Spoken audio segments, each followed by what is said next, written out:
नमस्कार साथियों, हमारे YouTube चैनल में आपका स्वागत है। अपनी तैयारी को एक लेवल अप करने के लिए हमारे चैनल को सब्सक्राइब करें, बेल आइकन ज़रूर प्रेस करें। तो ल्यूसेंट सामान्य ज्ञान थ्योरी प्लस क्वेश्चन आंसर की सीरीज में आज हम अध्ययन करने वाले हैं गुप्त साम्राज्य तथा उसके समकालीन वाकाटक राजवंश के। तो चलिए शुरू करते हैं। गुप्त साम्राज्य का उदय 3री शताब्दी के अंत में प्रयाग के निकट कौशाम्बी में हुआ था। अच्छा, हमने महाजनपद पढ़े थे, तो कौशाम्बी किसकी राजधानी थी? वत्स की। ठीक है। संभवतः गुप्त लोग जो थे वो कुषाणों के सामंत थे। गुप्त वंश के संस्थापक श्रीगुप्त, ठीक है, 240 से 280 ईस्वी ये थे। कई बार ये क्वेश्चन पूछा गया है। श्रीगुप्त का उत्तराधिकारी घटोत्कच था। गुप्त वंश का प्रथम महान सम्राट चंद्रगुप्त प्रथम यह 320 ईस्वी में गद्दी पर बैठा। इसने लिच्छवी की राजकुमारी कुमार देवी से विवाह किया था और इसने महाराजा धीराज की उपाधि धारण की थी। बहुत बार आपसे ये पूछा गया है कि इनमें से किसने महाराजा धीराज की उपाधि धारण की थी। गुप्त संवत आपका 319 से 320 ईस्वी की शुरुआत किसने की थी? चंद्रगुप्त प्रथम ने की थी। चंद्रगुप्त प्रथम का उत्तराधिकारी समुद्रगुप्त हुआ, जो 335 ईस्वी में राजगद्दी पर बैठा था। इसने आर्यावर्त के 9 शासकों और दक्षिणावर्त के 12 शासकों को पराजित किया था। इन्हीं विजयों के कारण इसे भारत का नेपोलियन कहा जाता है। मल्टीपल टाइम्स ये पूछा गया है कि भारत का नेपोलियन किसे कहा जाता है, तो वो है आपका समुद्रगुप्त। इसने अश्वमेधकर्ता, विक्रमांक एवं परम भागवत की उपाधि धारण की और इसे कविराज भी कहा जाता है। समुद्रगुप्त विष्णु का उपासक था। समुद्रगुप्त संगीत प्रेमी था, ऐसा अनुमान उसके सिक्कों पर उसे वीणा वादन करते हुए दिखाए जाने से लगाया गया है। और यहाँ से भी आप देख सकते हैं कि इसे कविराज भी कहा जाता था। समुद्रगुप्त का दरबारी कवि हरिशेन था। इसने इलाहाबाद प्रशस्ति, जिसे हम प्रयाग प्रशस्ति के नाम से जानते हैं, उस लेख की रचना की थी। ठीक है। और उसमें वर्णन क्या है? उसमें समुद्रगुप्त की वीरता का वर्णन है। परम भागवत की उपाधि धारण करने वाला प्रथम गुप्त शासक समुद्रगुप्त था। समुद्रगुप्त का उत्तराधिकारी चंद्रगुप्त द्वितीय हुआ, जो 380 ईस्वी में राजगद्दी पर बैठा। इसके शासनकाल में चीनी बौद्ध यात्री फाहियान भारत आया। ये आपको ज़रूर याद रखना है, कौन सा यात्री किसके समय में भारत आया था, किसका दरबारी कवि था। ठीक है। शकों पर विजय के उपलक्ष्य में चंद्रगुप्त सेकंड ने चांदी के सिक्के चलाए थे। चंद्रगुप्त सेकंड ने विक्रमादित्य की उपाधि धारण की। यह उपाधि इससे पूर्व 57 ईस्वी पूर्व में उज्जैन के शासक ने भी पश्चिमी भारत में शक क्षत्रपों पर विजय पाने के उपलक्ष्य में धारण की थी। ठीक है। फिर क्या होता है? शाब चंद्रगुप्त द्वितीय का राजकवि था। चंद्रगुप्त द्वितीय के समय में पाटलिपुत्र एवं उज्जैनी जो थे वो विद्या के प्रमुख केंद्र थे। अनुश्रुति के अनुसार चंद्रगुप्त द्वितीय के दरबार में 9 विद्वानों की एक मंडली निवास करती थी, जिसे नवरत्न कहा गया है। ठीक है। अकबर के भी नवरत्न कहे गए। महाकवि कालिदास संभवतः इनमें अग्रगण्य थे। ठीक है। कालिदास के अतिरिक्त इसमें कौन कौन थे? धन्वंतरी हो गए, शपणक हो गए। ठीक है, ये ज्योतिष के विद्वान थे। अमर सिंह हो गए, ये कोशाकार थे।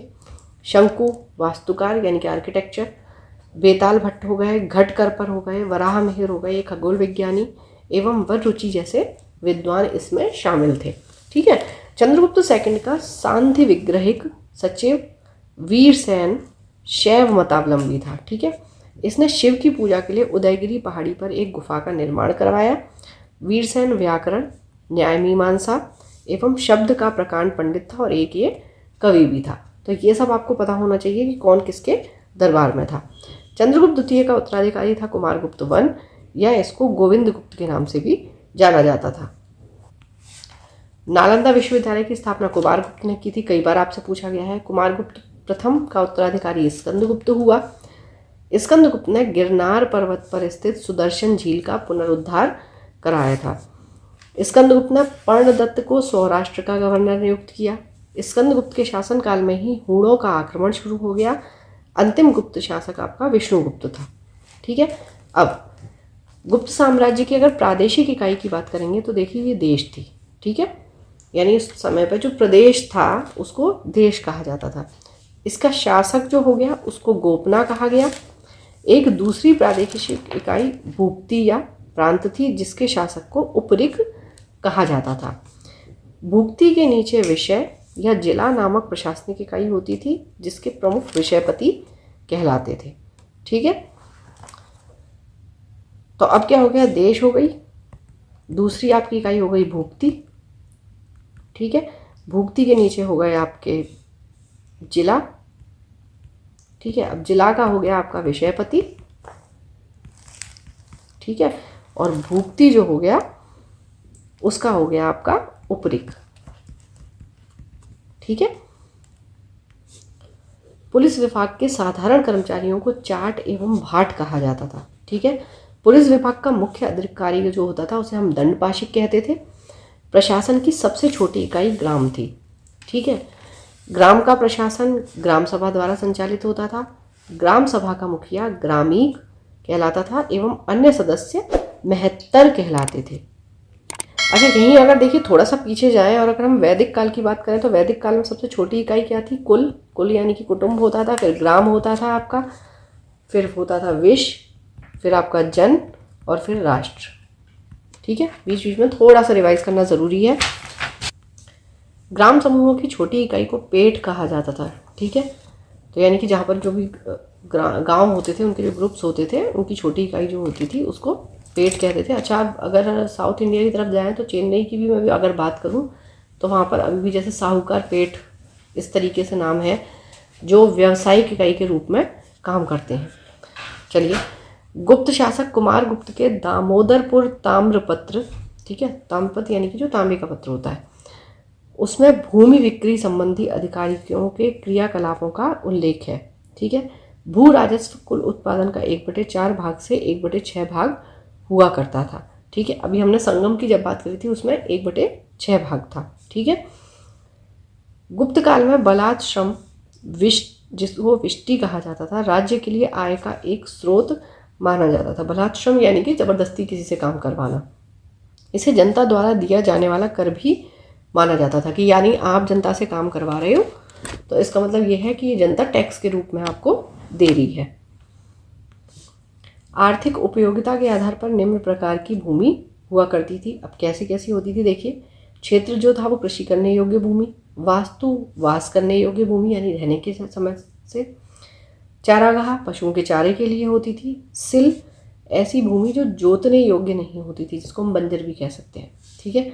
अपरहत ऐसी भूमि जो जंगली होती थी, ठीक है। तो ये आपको पता होना चाहिए क्योंकि कभी भी ये आपका मैच द फॉलोइंग में पूछा जा सकता है, ठीक है। एक साइड आपकी भूमि दे देंगी और एक बार उनका उपयोगिता दे देंगे, ठीक है। सिंचाई के लिए रहट या घंटी यंत्र का प्रयोग होता था। अच्छा देखिए, रहट क्या होता है कि होता इसमें क्या था कि रहट ये सिंचाई में होता क्या था कि एक धुरी रहती थी, इससे क्या किया, 2 बैलों को बांध दिया, ठीक है। अब हुआ क्या कि दूसरी ओर क्या किया कि जो बैल होते थे उनको कुएं के ऊपर ऐसा सिस्टम लगाया जाता था या चेन या रस्सी लगाई जाती थी जिसके माध्यम से बाल्टियां बांध दी, ठीक है। तो अब जब ये दोनों बैल घूमते थे तो इस तरीके का सिस्टम होता था कि जब वो बैल घूमे तो उनसे जो भी यांत्रिक ऊर्जा पैदा होगी, ठीक है, मैकेनिकल एनर्जी, तो उससे क्या होगा, बाल्टियों की जो चेन थी वो भी घूमती थी। यानी कि बैल घूम रहे हैं, बैलों के घूमने से क्या हो रहा है, जो बाल्टियां बंधी हुई है उनकी चेन घूम रही है और वो चेन घूमने से क्या होता था, कुएं से पानी निकलता था और वो निकलकर खेतों की नालियों की ओर गिरने लगता था जिससे कि खेतों में पानी पहुंच जाता था। इसी को हम रहट या घंटी यंत्र बोलते थे, ठीक है। श्रेणी के प्रधान को हम ज्येष्ठक कहते थे। गुप्त काल में उज्जैन सर्वाधिक महत्वपूर्ण व्यापारिक केंद्र था, ठीक है। अब देखिए, गुप्तकालीन प्रसिद्ध मंदिरों की बात करेंगे तो सबसे पहले विष्णु मंदिर की बात करते हैं। ये तिगवा जबलपुर मध्य प्रदेश में है। शिव मंदिर की बात करेंगे तो ये भूमरा नागौदा मध्य प्रदेश में है। पार्वती मंदिर नैना कोठार मध्य प्रदेश। दशावतार मंदिर, दशावतार आपको पता होगा भगवान विष्णु जी के दशावतार हैं, ईंटों द्वारा निर्मित देवगढ़ ललितपुर उत्तर प्रदेश में है। देखिए यहाँ से आप देख सकते हैं कि 4 मंदिर जो हैं आपके वो मध्य प्रदेश में है, ठीक है, और जिसमें से 2 नागौद जिले में है, नागौद जगह पे। फिर हम शिव मंदिर की बात करेंगे तो ये खोह नागौद में है और एक शिव मंदिर भूमरा नागौद में है। लक्ष्मण मंदिर ये ईंटों द्वारा निर्मित है, ये भीतर गांव कानपुर, ये उत्तर प्रदेश में है, ठीक है। तो दशावतार और लक्ष्मण मंदिर आपके उत्तर प्रदेश में है, बाकी आपके मध्य प्रदेश में है। गुप्त राजाओं ने सर्वाधिक स्वर्ण मुद्राएं जारी की। सबसे पहले किसने की थी? कुषाणों ने। ठीक है, शुद्ध सबसे पहले किसने की थी? कुषाणों ने। सबसे पहले कुषाणों ने की, और सर्वाधिक जो की वो गुप्त राजाओं ने की। इनकी स्वर्ण मुद्राओं को अभिलेखों में दीनार कहा गया है। गुजरात के बाद गुप्त राजाओं ने बड़ी संख्या में चांदी के सिक्के भी जारी किए, जो केवल स्थानीय लेन देन में चलते थे। ठीक है, यानी कि लोकल ही इनको चलाया जाता था। कायस्थों का सर्वप्रथम वर्णन याज्ञवल्क्य के स्मृति में मिलता है। जाति के रूप में कायस्थों का सर्वप्रथम वर्णन ओशनम स्मृति में मिलता है। ठीक है, विंध्य जंगल में शबर जाति के लोग अपने देवताओं को मनुष्य का मांस चढ़ाते थे। पहली बार किसी के सती होने का प्रमाण 510 ईस्वी के भानुगुप्त के एरण अभिलेख से मिलता है, जिसमें किसी भोजराज की मृत्यु पर उसकी पत्नी के सती होने का उल्लेख है। और ये क्वेश्चन आपका कई बार पूछा गया है कि सती होने का सर्वप्रथम प्रमाण किस अभिलेख से प्राप्त हुआ है। गुप्त काल में वेश्यावृत्ति करने वाली महिलाओं को गणिका कहा जाता था। वृद्ध वेश्याओं को कुट्टनी कहा जाता था। ठीक है, टर्म्स याद रखें। गुप्त सम्राट वैष्णव धर्म के अनुयायी थे तथा उन्होंने इसे राजधर्म बनाया था। ठीक है, वैष्णव धर्म ही इनका राजधर्म होता था। विष्णु का वाहन गरुड़ गुप्तों का राज चिन्ह था। गुप्त काल में वैष्णव धर्म संबंधी सबसे महत्वपूर्ण उपदेश मिलता है हमारा, जो देवगढ़ का है। कहाँ? जिला ललितपुर में, यहाँ का दशावतार मंदिर। ठीक है, तो दशावतार आप समझ ही सकते हैं कि विष्णु जी से संबंधित है, और यहाँ पर वैष्णव धर्म के ये अनुयायी होते थे। यह बेतवा नदी के तट पर स्थित है। अच्छा, आप देखिए, बेतवा नदी की बात चल रही है तो एक चीज़ आप याद रखिएगा कि बेतवा नदी यमुना की सहायक नदी है। कई बार क्या होता है कि लोग बाग गंगा की सहायक नदी कहते हैं, क्योंकि जब गंगा का जो हम ड्रेनेज सिस्टम बनाते हैं तो उसमें क्या होता है कि यमुना भी आकर मिलती है, तो बेतवा यमुना में मिलती है। ठीक है, तो बेतवा जो है वो यमुना की सहायक नदी है, गंगा की नहीं है। अजंता में निर्मित कुल 29 गुफाओं में वर्तमान में केवल 6 ही शेष हैं, जिनमें गुफा संख्या 16 एवं 17 ही गुप्तकालीन है। ठीक है, इसमें गुफा संख्या 16 में उत्कीर्ण मरणासन्न राजकुमारी का चित्र प्रशंसनीय है। ठीक है, गुफा संख्या 17 के चित्र को चित्रशाला कहा गया। इस चित्रशाला में बुद्ध के जन्म, जीवन, महाविनिष्क्रमण, महापरिनिर्वाण, इन घटनाओं से संबंधित चित्र उद्धृत किए गए हैं। अजंता की गुफाएं बौद्ध धर्म की महायान शाखा से संबंधित है। गुप्त काल में निर्मित अन्य गुफा बाघ की गुफा है, जो बाघ जिला धार मध्य प्रदेश नामक स्थान पर विंध्य पर्वत को काटकर बनाई गई है। ठीक है, गुप्त काल में विष्णु शर्मा द्वारा लिखित पंचतंत्र, ठीक है, पंचतंत्र संस्कृत में लिखा गया है। इसको संसार का सर्वाधिक प्रचलित ग्रंथ माना जाता है। बाइबल के बाद इसका स्थान दूसरा है। इसे 5 भागों में बांटा गया है: मित्रभेद, मित्रलाभ, संधि विग्रह, लब्ध प्रणाश और अपरीक्षाकारी। ठीक है, अपरीक्षाकारित्व, सॉरी। ठीक है, आर्यभट्ट ने आर्यभट्टियम एवं सूर्य सिद्धांत नामक ग्रंथ लिखे। उसने सूर्य ग्रहण एवं चंद्र ग्रहण के वास्तविक कारण बताए। ठीक है, आर्यभट्ट पहला भारतीय नक्षत्र वैज्ञानिक था जिसने घोषणा की कि पृथ्वी अपनी धुरी पर घूमती है। ठीक है, वराह मिहिर ने बृहद संहिता, पंच सिद्धांत, बृहद जाक, लघु जातक, इनकी रचना की। बृहद संहिता में नक्षत्र विद्या है, वनस्पति शास्त्र, प्राकृतिक इतिहास और भौतिक भूगोल के विषयों पर चर्चा की गई है। ब्रह्मगुप्त इस युग के महान नक्षत्र वैज्ञानिक एवं गणितज्ञ थे। उन्होंने यह घोषणा करके कि न्यूटन के सिद्धांत की पूर्व कल्पना कर ली कि प्रकृति के एक नियम के अनुसार सभी वस्तुएं पृथ्वी पर गिरती हैं, क्योंकि पृथ्वी स्वभाव से ही सभी वस्तुओं को अपनी ओर आकर्षित करती है, जिसे हम ग्रेविटेशनल फोर्स या गुरुत्वाकर्षण के नाम से जानते हैं। गुप्त काल में पलकाण्व ने पशु चिकित्सा पर हस्त्यायुर्वेद लिखा है। नवनीतकम की रचना गुप्त काल में ही की गई। इस पुस्तक में नुस्खे, सूत्र और उपचार विधियां दी गई हैं। पुराणों की वर्तमान रूप में जो रचना है वो गुप्त काल में ही हुई है। इसमें ऐतिहासिक परंपराओं का उल्लेख है। ठीक है, देखिए वैसे पुराण जो है वो वैदिक काल में लिखे गए हैं, ये आपको पता ही है, लेकिन अगर हम बात करें कि जो वर्तमान रूप में अवेलेबल है उनकी रचना कहते हैं कि गुप्त काल में हुई है। संस्कृत गुप्त राजाओं की शासकीय भाषा थी। गुप्त काल में चांदी के सिक्कों को रूप्य का कहा जाता था। याज्ञवल्क्य, नारद, कात्यायन एवं बृहस्पति स्मृतियों की रचना गुप्त काल में ही हुई है। मंदिर बनाने की कला का जन्म गुप्त काल में ही हुआ। त्रिमूर्ति की अवधारणा का विकास गुप्त काल में ही हुआ। गुप्त वंश, त्रिमूर्ति यानी कि जो हमारे ब्रह्मा विष्णु महेश हैं,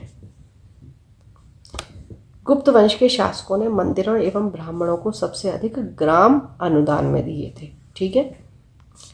गुप्त काल लौकिक साहित्य की सर्जना के लिए स्मरणीय है।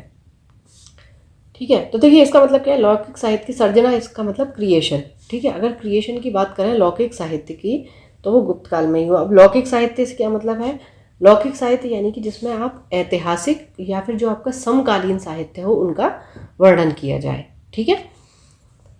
भास के 13 नाटक इसी काल के हैं। शूद्रक का लिखा नाटक मृच्छकटिकम कई बार पूछा गया है, या माटी का खिलौना गाड़ी, जिसमें निर्धन ब्राह्मण के साथ वैश्या का प्रेम वर्णित है, प्राचीन नाटकों में सर्वोत्कृष्ट माना जाता है। कालिदास की कृति अभिज्ञान शाकुंतलम, अभिज्ञान शाकुंतलम में राजा दुष्यंत और शकुंतला की प्रेम कथा है। ठीक है, जिनके पुत्र को भरत मान के नाम से जाना जाता है।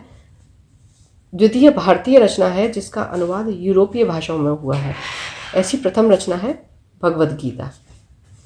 सांस्कृतिक उपलब्धियों के कारण गुप्त काल को भारतीय इतिहास का स्वर्ण युग कहा जाता है।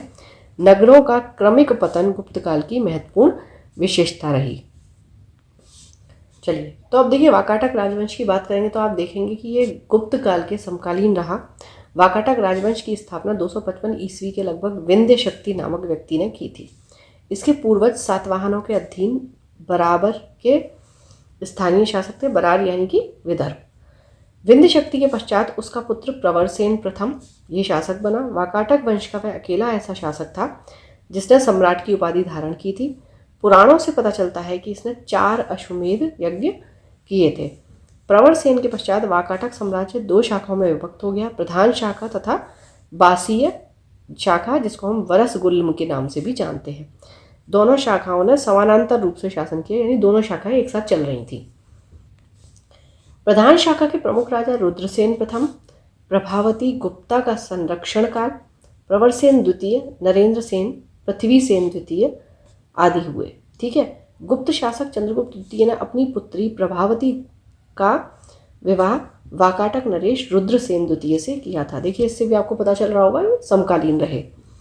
वाकाटकों का राज्य गुप्त एवं शक राज्यों के बीच स्थित था। राज्यों पर विजय प्राप्त करने के लिए चंद्रगुप्त द्वितीय ने इस संबंध को स्थापित किया था। ठीक है। विवाह के कुछ समय बाद रुद्रसेन द्वितीय की मृत्यु हो गई। चूंकि उसके दोनों पुत्र दिवाकर सेन एवं दामोदर सेन अवयस्क थे, अतः प्रभावती ने शासन को संभाला और यह काल वाकाटक गुप्त संबंध का स्वर्ण काल रहा। ठीक है, क्योंकि प्रभावती जो है वो चंद्रगुप्त की बेटी है, तो जाहिर सी बात है कि अगर किसी हेल्प की जरूरत है तो वो चंद्रगुप्त से मिलेगी। अब क्या होता है, प्रभावती गुप्ता के संरक्षण काल के बाद उसका कनिष्ठ पुत्र जो था, छोटा बेटा दामोदर सेन, प्रवरसेन द्वितीय के नाम से गद्दी पर बैठा। ठीक है। अब पृथ्वी सेन द्वितीय वाकाटकों की प्रधान शाखा का अंतिम शासक था।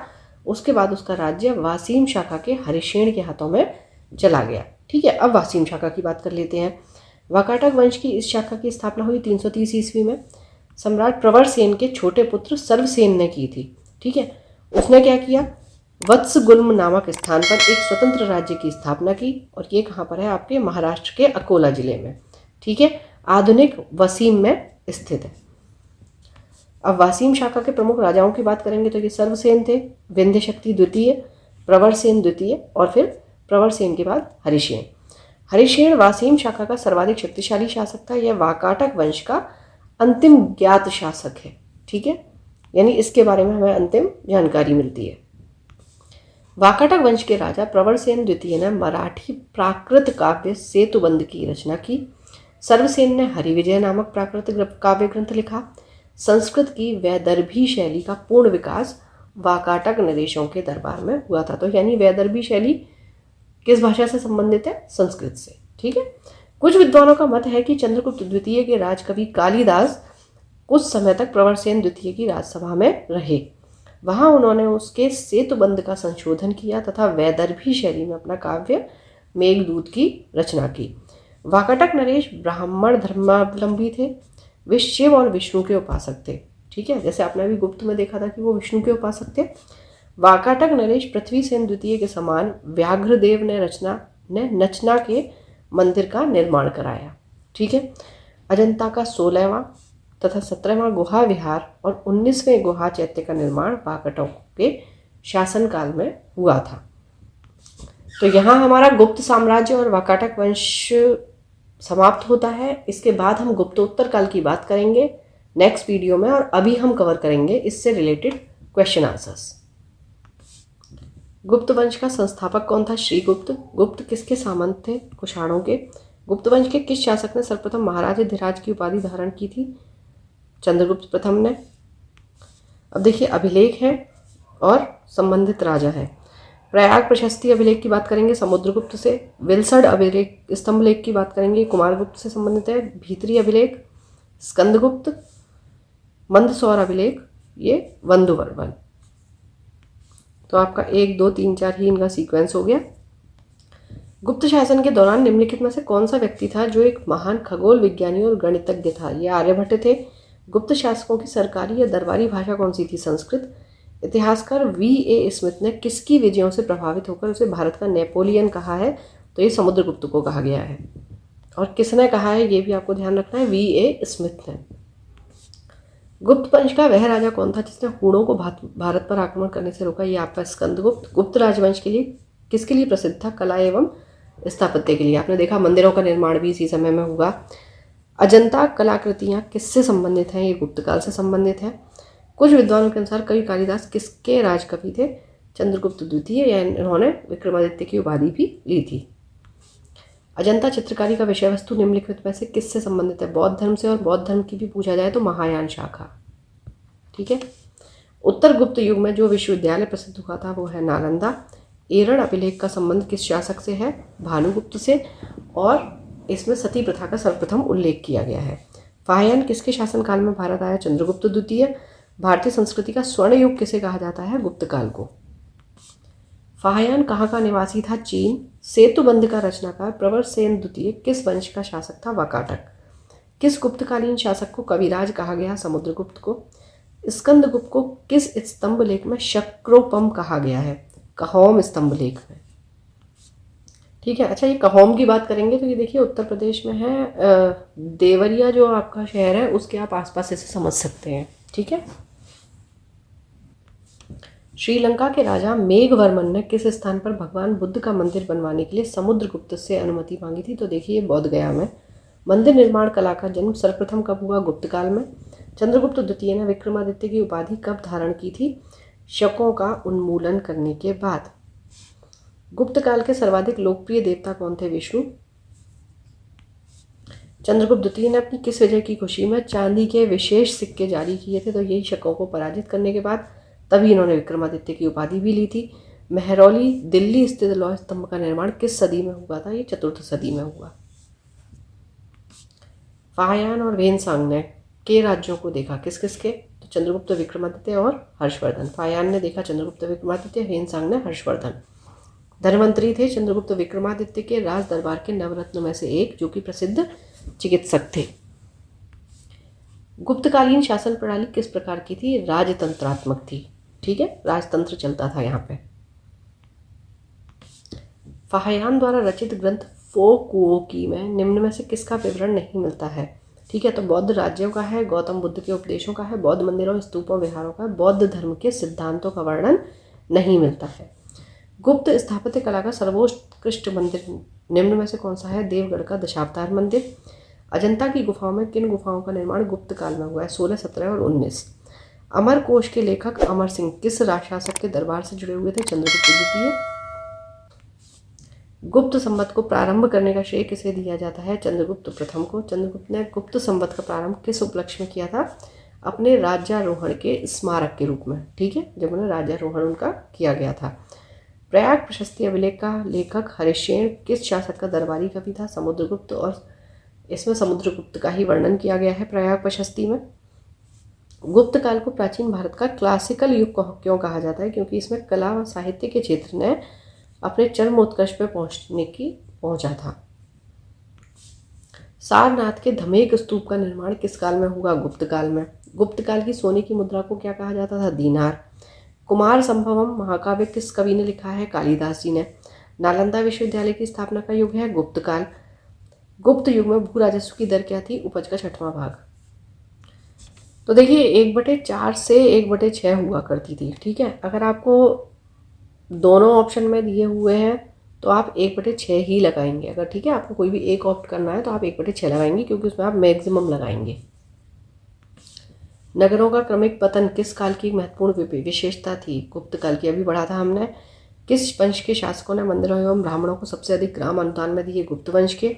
दिल्ली के महरौली के कुव्वत उल इस्लाम मस्जिद के प्रांगण में स्थित प्रसिद्ध लौह स्तंभ किसकी स्मृति में है? चंद्र।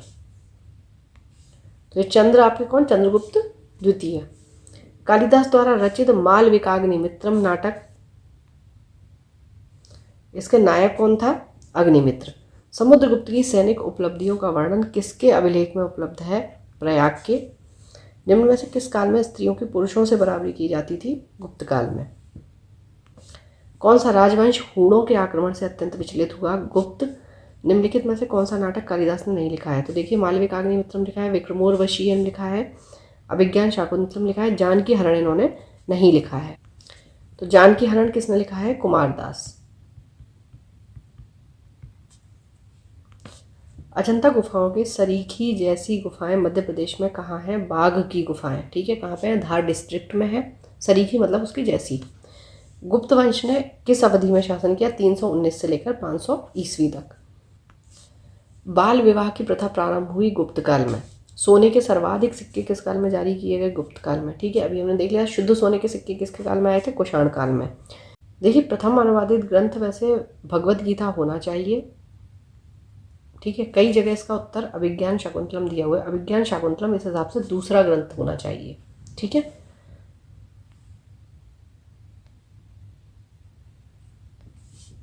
सती प्रथा का पहला उल्लेख कहाँ मिलता है? ये एरण अभिलेख में मिलता है।